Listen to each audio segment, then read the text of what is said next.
Nagpapasalamat tayo sa Panginoon sapagkat sa umagang ito ay magpapatuloy tayo sa ating pagtalakay patungkol po sa ating tema sa buwang ito. Ito po ay ang katotohanan na sa marami nating dapat ipagpasalamat sa Panginoon. Isa dito ay pagpasalamat natin ang regalo ng pamilya. Hallelujah. Sabihin natin pamilya. And we've learned so far that we have a biological family, kompleto man o hindi, or surrogate family. Kung magulo ang pamilya mong biological o wala kang nagis ng pamilya biologically, pero meron kang nagiging surrogate family, tinuturing kang pamilya. Or, pinakamaganda, ay tinatawag nating spiritual family. Sabihin nga natin, spiritual family. Yun po yung nang tanggapin mo ang Panginoong Jesus. John chapter 1 verse 12, ikaw ay binigyan ng karapatang maging anak ng Diyos. John chapter 1 verse 12. At pag tingnan mo yung verse 1, ano sabi? Siya ay nagkatawang tao. Siya ay Diyos na nagkatawang tao. Tapos kumakatok siya sa puso natin. At nang tanggapin mo siya, binigyan ka ng karapatang maging mga anak ng Diyos. Sino dito ang may karapatan na anak ng Diyos? Taas nga ang kamay. Ipalakpak nga ang kamay na yan. At tingnan mo kung pumapalakpak yung katabi mo. Ay kung pumapalakpak, sabihin mo, brother, sister, magkapamilya tayo. Praise the Lord. Hallelujah. The Lord has given us the family to be thankful for. And we've learned so far 3 things. Ano po? Number 1, ano po? Sabi natin, in the family, there is relationship. At nung Sunday, we zoom in na pwede pa tala tayong maging bahagi ng pagbibuild ng relationship in the family, whether biological, surrogate, or spiritual family. That the church of the Lord is not just an organization, but this is your family. Whatever happens, the church that the Lord has given you is a family. Hallelujah. Sister Tess Mendoza ay narito ngayon. For 22 years, siya po ay dinala ng Panginoon at ang kanyang pamilya sa Canada. 22 long years. But ngayon ay retired na siya at narito siya ngayon. At kami masaya nagpipicture taking. At sabi ko nga, once a family, in hope of glory, is always a family. Can you hear louder? Amen? Praise the Lord. That's why we cherish our church. Ano po? Our Hope of Glory community. At sabi rin po natin, secondly, that we are thankful for our family because in the family, we have reservoir. Ano po? Ano po yung reservoir? Ano yung reservoir? Sabi po ng pinag-aralan natin talata, kung maalala po ninyo sa Ephesians chapter 2 verse 18, for through Him, we both have access to the Father and one Spirit. Ano po?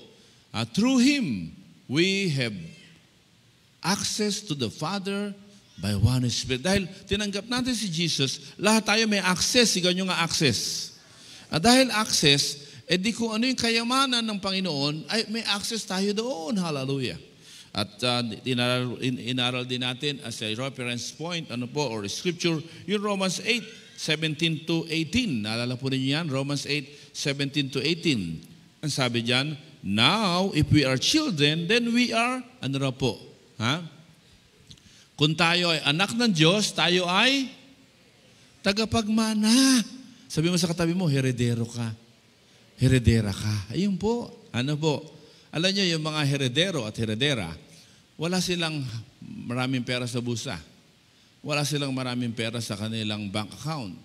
Pero, yung caretaker ng kayamanan ng kanilang tatay, ano po? Sila ay nakalagay, caretaker lang, care of lang sa kanila. And in due time, whenever you need it, God will release. May kausap ba ako? God will pour out, hallelujah, ang mga mana mo sa langit. Praise the Lord. Kaya tayo hindi nangingimi nung tayo nagpasimula sa ating CTFE project, di ba? Sinabi ni God, simulan ninyo kung kailan wala tayong pera.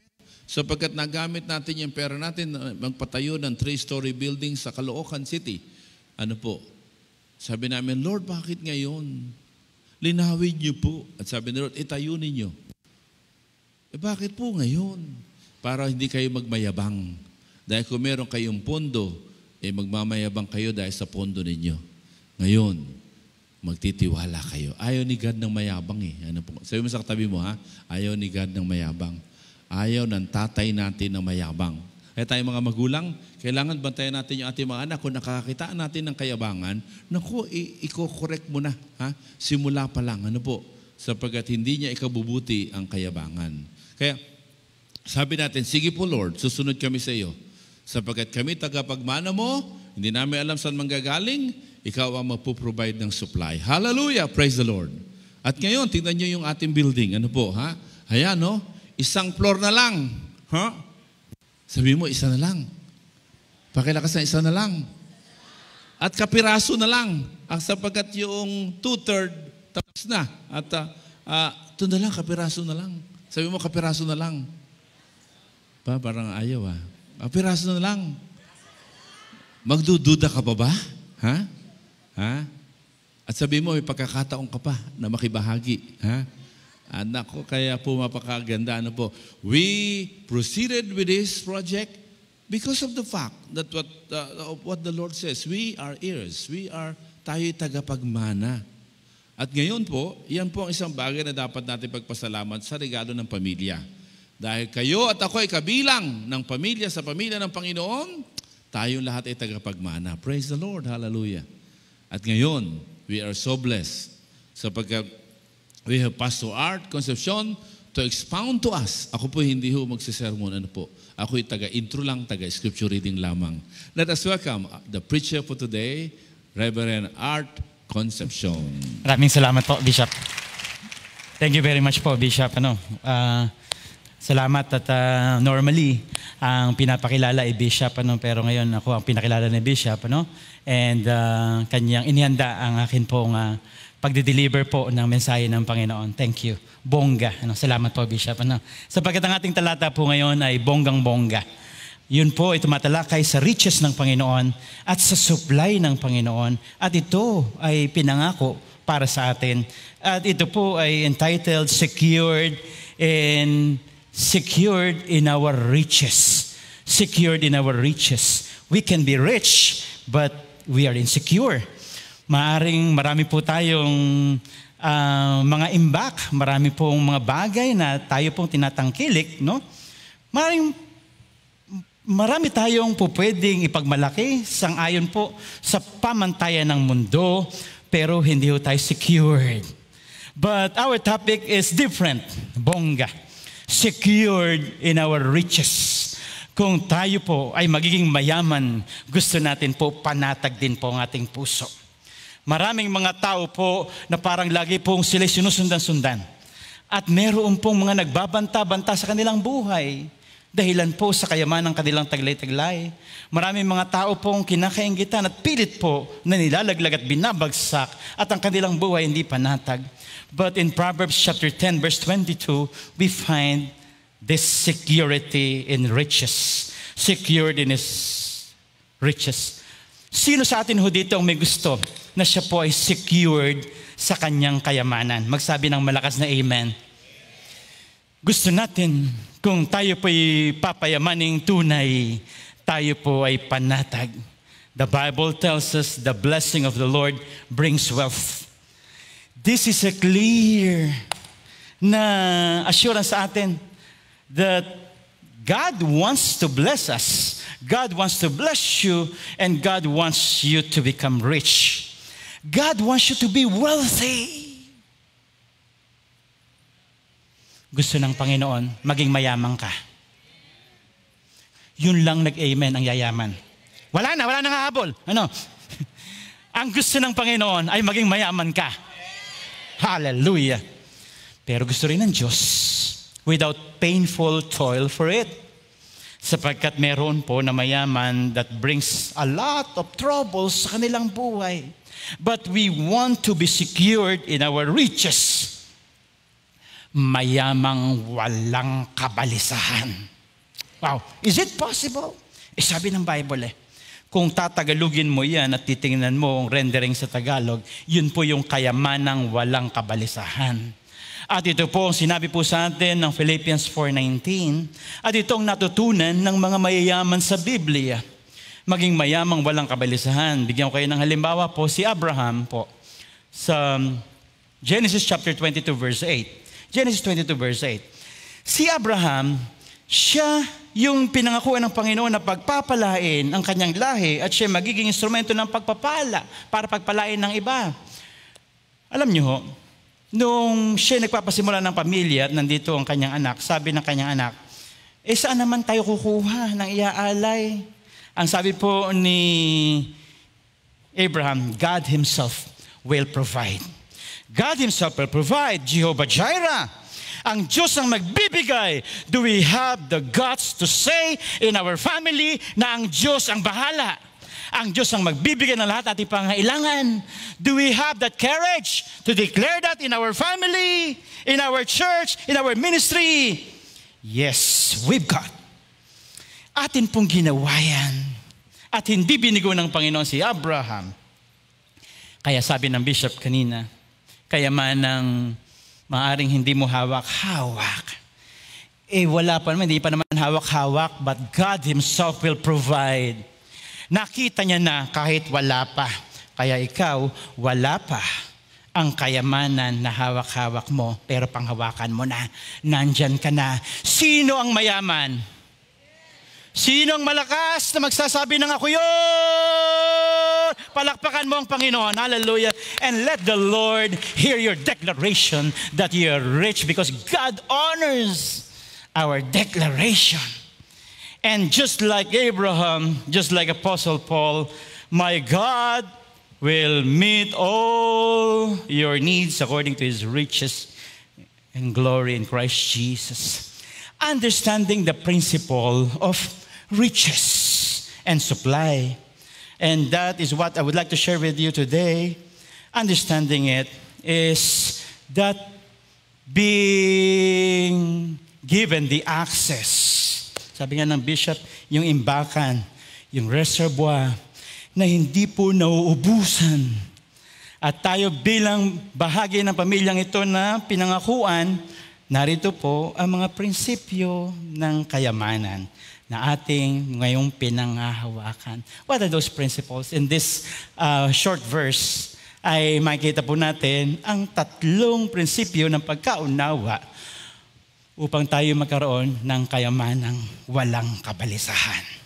When we talk about riches, ay bahagi lang po yung pong pera. Pero po, sigurado po yun ay kasama. Ang maging mayaman sa pamilya ay ikaw ay posibleng mayaman pagdating po sa iyong mga anak, sa karunungan ng mga anak, sa isang masayang pamilya, payapang pamilya, masarap na pagsasama.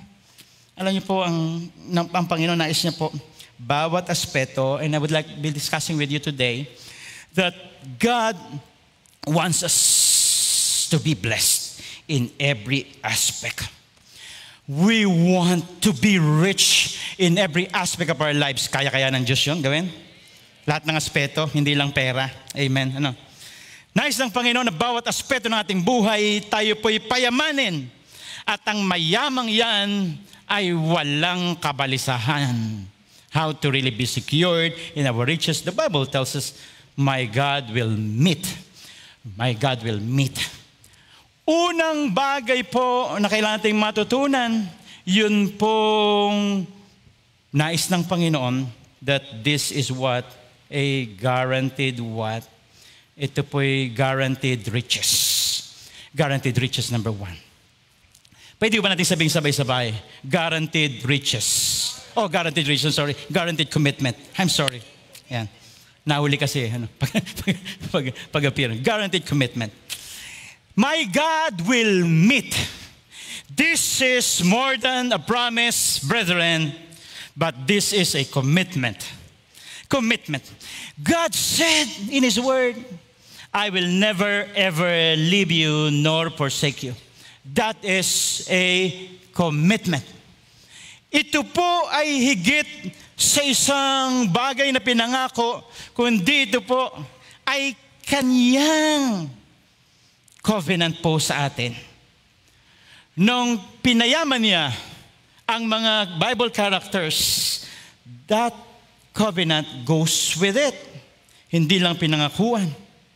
Ang Panginoon, nangako po kay Abraham, at makikita ho natin, katotohanan po ng kanyang pangako na pinanghawakan po ng mga Bible characters. Sa Hebrews chapter 6:17, we can find here, Hebrews 6:17, that there is a promise. Hebrews 6:17. Because God wanted to make the unchanging nature of His purpose very clear to the heirs. Binabanggit po ni Bishop kanina. Sa mga tagapagmana. No, tagapagmana. Sabihin nga natin, tagapagmana. Sabihin mo sa katabi mo, tagapagmana ka. Ano? Yeah.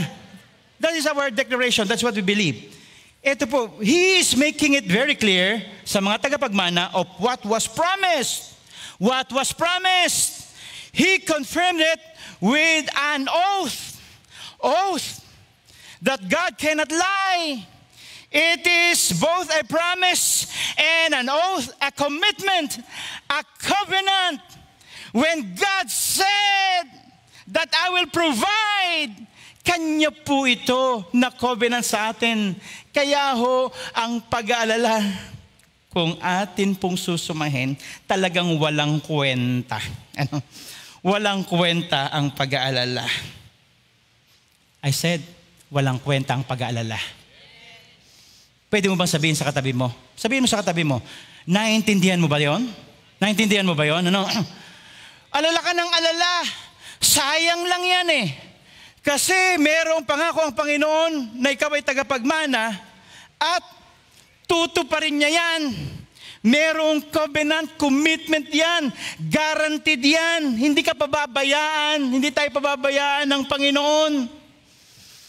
Ano man po ang ating pinagdaraanan, ano man ating nasa paligid, hindi ko tayo nabubuhay sangayon po sa ekonomiya ng bayan at ng bansa.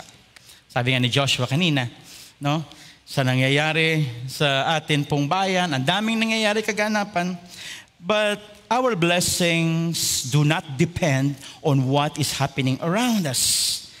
It is dependent on God who has promised us and gave us the covenant na kahit po hanggang pagtanda, anuman po ang ating kaharapin, alam ho natin po na ang pangako po ng Diyos ay lagi nating maasahan at mapangahawakan. Nabigay, amen.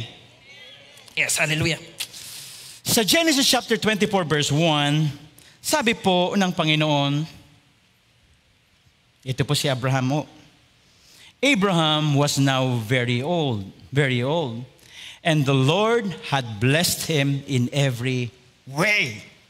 This is true riches. God will bless us in every way. Dati po, ako po ay na-focus na kala kong pagpapala ay yung maging financial stable ka, yun na yun. Financial stable. But that was wrong.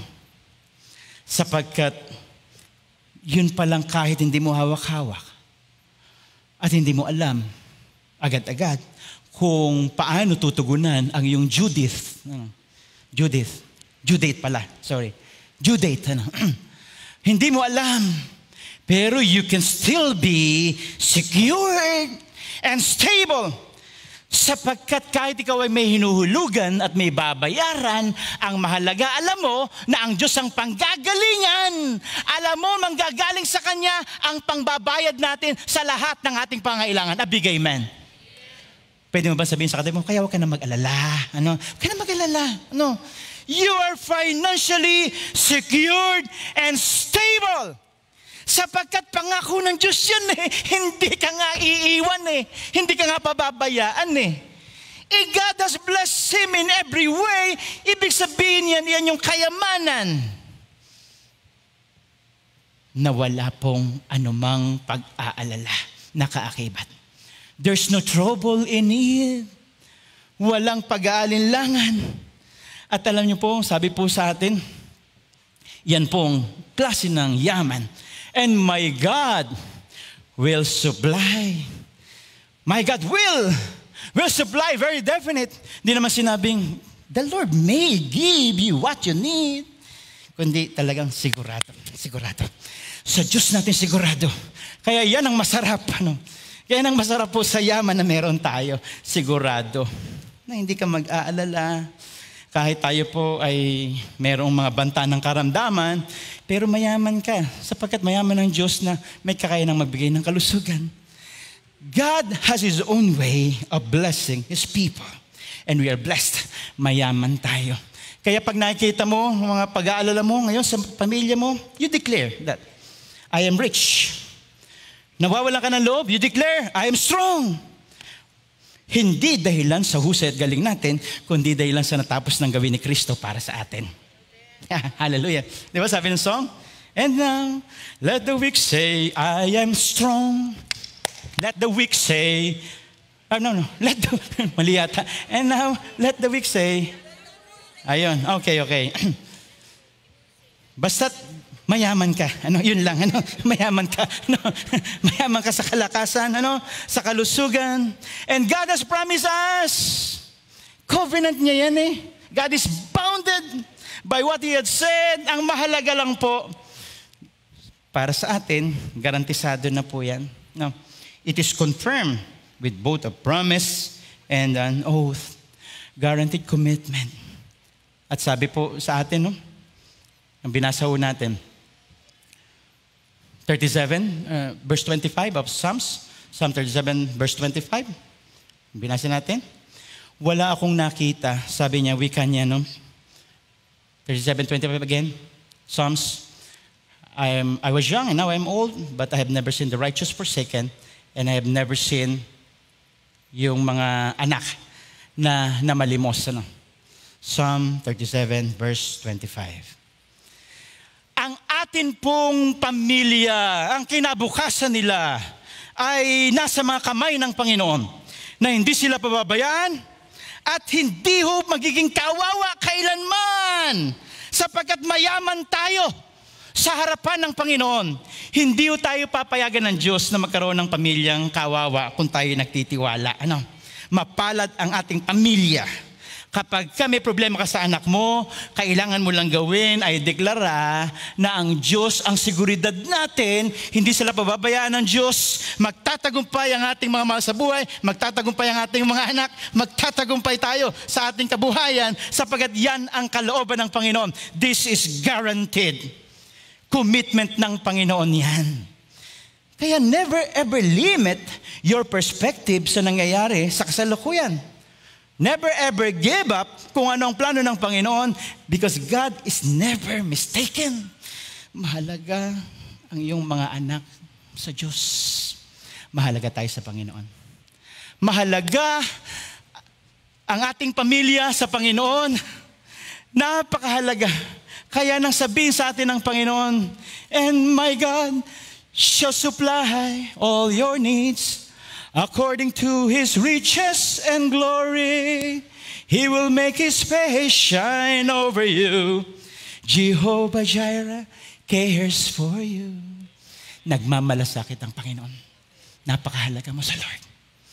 Kung yung iba hindi nagpapahalaga sa iyo, basta mahalaga sa Diyos, ikaw ay napakahalaga. Hallelujah! At kung gusto niyo pang madinig si Gary Valenciano, ang sabi niya, ang buhay mo. Ayan, pagka nagko-concert yan, lumulot pa. Ang buhay mo ay mayroong halaga sa Kanya. Yes. Ba't nga ba naman hindi mo magagawa yun? Ganun klase ang pagtingin ng Diyos sa atin. Kahit na hindi ka bigyan ng kwenta ng iba at maliitin ka ng iba, ang Diyos, ang Kanyang commitment sa atin po ay bigyan tayo ng totoong yaman na walang pag-aalinlangan. Kayamanan po na walang kabalisahan. Yan ang gusto ng Panginoon. That is a commitment. Covenant ng Panginoon sa atin yan. Secondly, ano po ang sabi sa atin ng talata? According to His riches. Sabi po ng talata. Now, let's look again to our verse. According to His riches, not according to our job, not according to our business, not according to our dreams actually, not according po sa ating husay at galing, but according to His riches. Sang-ayon sa Kanyang kayamanan. Kayo ba ay papayag na ang Diyos ninyo ay kulang at walang kakayanan? Of course no. A big no. Alam natin ang Diyos natin po, ang kanyang kayamanan hindi kayang ubusin. Napakayaman ng Panginoon, pag-aari niya ang langit at lupa. Pag-aari ng Diyos ang lahat-lahat, napakayaman ng Panginoon, kanya lahat yan. Pagkakait ba ng Diyos yan?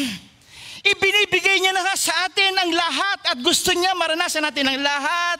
At yan po ay kalawang prinsipyo ng pagkaunawa ng kanyang yaman. Ikalawang bagay po ay yung kanyang unlimited riches, understanding His unlimited riches. Kaya si Apostol Pablo sa kanyang mga pananalita, alam niya ang kanya pong premise. Alam niya kung anong kanyang tinitindigan. Kaya anong sabihin po niya sa Ephesians 3:15-16, the basis is being part of this family na binigay ng Panginoon. You're part of the family, biyaya ng Panginoon sa iyo yan. Ang pamilya kinabibilangan mo. From whom? Every family in heaven and on earth. Yung pamilya po natin ngayon. Ito po ang pagpapalain ng Panginoon. Ito pong recipient ng unlimited riches ng Panginoon. Derives its name. Galing kay Lord yan. Yung pamilyang yan. Kaya ho, kahit tinatanggihan minsan, kahit inaayawan at nangangarap ka na baka ibang pamilya, at minsan may mga pintas ka, ay just watch out. Sapagkat kung anong pinipintasan mo, mas lumilitaw ang maraming kapangitan. Pamilya, pag umangat na umangat ang atin pong pagko-complain, yung CQ natin, the complaining quotient, dumadami po ang kapintasan. Kaya ho, ang dapat natin gawin ay pasalamatan ng Panginoon, grateful for family, paangatin at pataasin ang ating GQ. What GQ is? Gratitude quotient. Gratitude quotient, GQ. Huwag mo isipin na parang karunungan lang ang mahalaga para sa iyong mga anak na magtatagumpay, nakatapos, merong mga accolades, merong mga iba't iba na may pagmamalaki ng mundong ito. But that's not only the riches that God is giving us. This unlimited riches goes beyond that.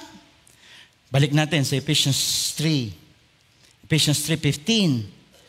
Being part of this family, sabi ng verse 16, I pray that out of His glorious riches, He may strengthen you with power through His Spirit in your inner being.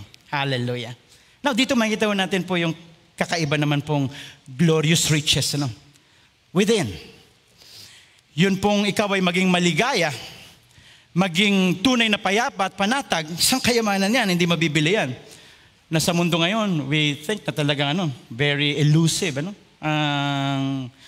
ang peace na gustong-gusto natin for the family. But you know what? Being rich, God is giving us this kind of riches through His Spirit in your inner being. Ito yung kayamanang walang kabalisahan.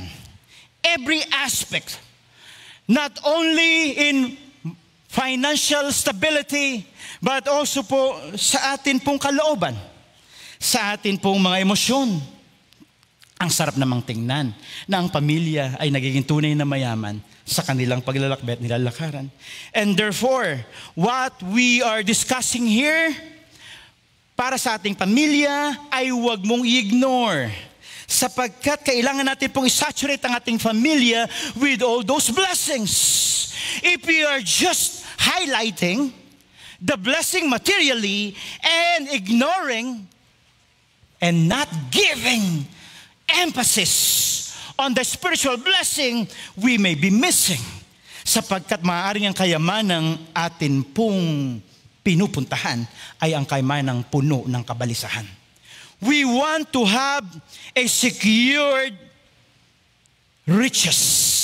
Secured in our riches. Every part ng ating being is being influenced and being touched by our God. Kaya ho, it's a wonderful topic and wonderful series that we have. Really grateful for family sapagkat mayaman po tayo. makita natin po ang magandang plano ng Diyos at maranasan ng ating mga mahal sa buhay, mayaman tayo kapag nakita natin ang iba't ibang kilos at galaw ng Panginoon sa ating pamilya. Yan ang totoong pagyaman sa harapan ng Panginoon. Na pag ating uunahin siya, sabi po ng Biblia, ibibigay niya ang ating pong mga pangailangan. Unahin mo ang kanyang kaharian at ibibigay niya ang lahat mong pangailangan. Hindi mo na kailangan po na magmakaawa pa. Hindi mo na kailangan pa na pukpukin pa ang pinto para bumukas sa iyo sapagkat ito po ay automatic. Napapasok ang biyaya because as we increase our GQ, our gratitude quotient, nag-i-invite ito ng maraming blessing. And God is giving us more reason to thank Him for our family. We are happy for our family. Kaya sabi po ni Paul, I think myself happy. I think myself happy. Sabi niya kay Haring Agrippa sa Acts 26 verse 2. Acts 26 verse 2. I think myself happy. Sapagkat habang kausap niya si Haring Agrippa, actually siya po ay nakakulong, ilitis. But sabi niya, I stand ngayon sa harapan ninyo with all this. But I think myself happy sapagkat sa harapan ng Panginoon. Alam niya ang kayamanan na bigay ng Panginoon. Kaya mga kapatid, sa klase po ng buhay na binigay sa atin ng Panginoon, lagi lang natin po na ilagay sa atin pong pananaw at perspective that God can bless us in every way.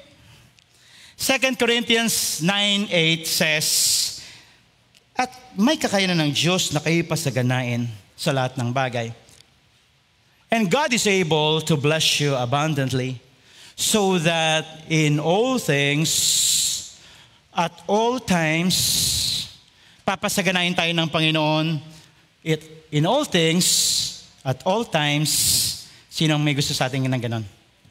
Papasaganain tayo ng Panginoon sa lahat ng bagay at sa lahat ng panahon. A resounding amen. Hallelujah. And God is listening to us. God does not want us only to live out kung ano ang atin pong pinaniniwalaan, but He wants us to step even further. Na idideklara mo ang iyong kayamanan. Idideklara mo. Hindi mo lang lalakaran na basta't ako, secured ako kay Lord. Pero dapat, sabi ng Biblia, ideklara mo sapagkat iyan ang nais ng Panginoon. Na dinideklara natin na tayo mayaman dahilan po sa Kanya. At ang kayamanan na ito extends to our future. Hindi tayo papayag sa anumang bagay po na ginagawang paghadlang ng kaaway sa ating buhay. We are blessed. Gaya po ng declaration ni Apostle Paul, is blessed abundantly, having all that you need, nasa iyo na lahat ng pangailangan mo, and you will abound in every good work. This leads me to my third and last point.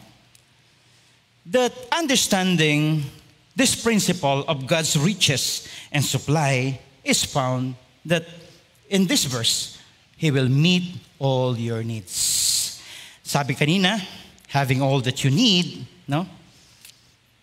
Lahat ng pangailangan, nandyan. Not for the purpose na ikaw ay maging komportable na lang. Sitting pretty ka na lang. That you can live even without other people. You can live without yung mga taong pamilya mo. Kaya kung hihingi ka, ang hihingin mo ay hindi lang para sa iyo, kundi para sa pamilya mo, para sa mga taong nasa paligid mo. Sapagkat yan ang nais ng Panginoon. And the reason why it is delayed is because your heart is not prepared yet to receive that blessing. Sapagkat ang Panginoon hindi naubusan ng supply. Because number 3, and finally, it says here, the availability of supply. Si Bishop po may sakyan, pero for a month now, namamasahe po at nakikisakay. Kahapon nga, inabala ako. Hindi, pribileyo. Ano? Kaya sinerbisyo ko siya mula umaga hanggang gabi. No? Kasi yung sakyan niya, dinala niya doon sa pagawaan. Ang problema, walang stock, walang supply. 1 month na. Opo, may pambabayad naman. Kaso nga lang, wala akong ready supply. But God is not like that. Hindi ganun si Lord. Hindi sasabihin, wala kasi kaya maghintay-hintay ka. Kung pinag-iintay ka, ibig sabihin, baka hindi ka pa handa para sa ibibigay niya. O baka naman mas inaayos niya at pinapaganda niya. Hindi ka pagkakaitan sapagkat ang Diyos natin, very generous. Hallelujah. Available lagi sa Kanya. At kung wala pa, sabi nga ng mga young professionals kape, ay minsan po ay meron silang topic na puhon. Kung hindi ngayon, bukas, o kaya yung perfect timing na Panginoon. Kung hindi ngayon, ang panahon na para sa iyo. Ang taas yata, no? Babaan ko ng konti. 1 note lower. Kung hindi ngayon ang panahon na para sa iyo, huwag maiinip dahil ganyan ang buhay sa mundo. Huwag mawawalan ng pag-asa, darating din ang ligaya. Ang isipin mo'y may bukas pa na mayroong saya. Dahil pumalakpak kayo, narito ang ikalawang stanza. Kabiguan may di hadlang upang tumakas ka. Huwag kang iiwas pag nabibigo, dapat lumaban ka.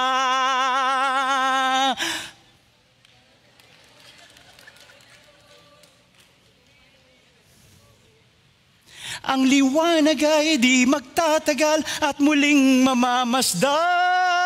Ikot ng mundo ay hindi laging bigatit kasawian. Basta't maghintay ka lamang. Wow! Si Sister Tet na babanat na. Mahilig si Sister Tet pagka biritan na. Wow! Ayan si Sister Tet po yan. Mga kapatid, kung ikaw ay naghihintay, hindi dahil sa ikaw ay pinagkakaitan. Yun pong pagkabalam ay hindi ibig sabihin ikaw ay pinagkaitan. Delay doesn't mean denial. Baka hindi ka handa. In my last verse, baka itong kailangan mong gawing paghahanda. 2 Corinthians chapter 9 verse 11. As I close, 2 Corinthians 9:11. It tells us here, you will be enriched in every way. You'll be enriched in every way so that you can be generous on every occasion, and through us, your generosity will result in thanksgiving to God. Baka iniisip po natin, masyadong self-centered yata. Baka hindi ka pa rin handang maging generous. Isa nga ho, sa ginamit ng Panginoon din sa amin po, to correct us, that generosity should happen in order for us na ito'y magbunga po ng cycle ng ating pamilya ay maging generation of generosity, the cycle. And it will result to thanksgiving to God na lalo pang angat tataas ang mga dahilan ng pagpapasalamat para sa ating pamilya, para sa ating church. Nais ng Panginoon na ihanda ang ating mga puso that ang kayamanang walang kabalisahan ay yun pong pagiging bukas palad, pagiging generous. At ito ang nagbibigay daan para ang pamilya natin ay maging mapagpasalamat. Hallelujah. Let us close our eyes and let us come to the Lord.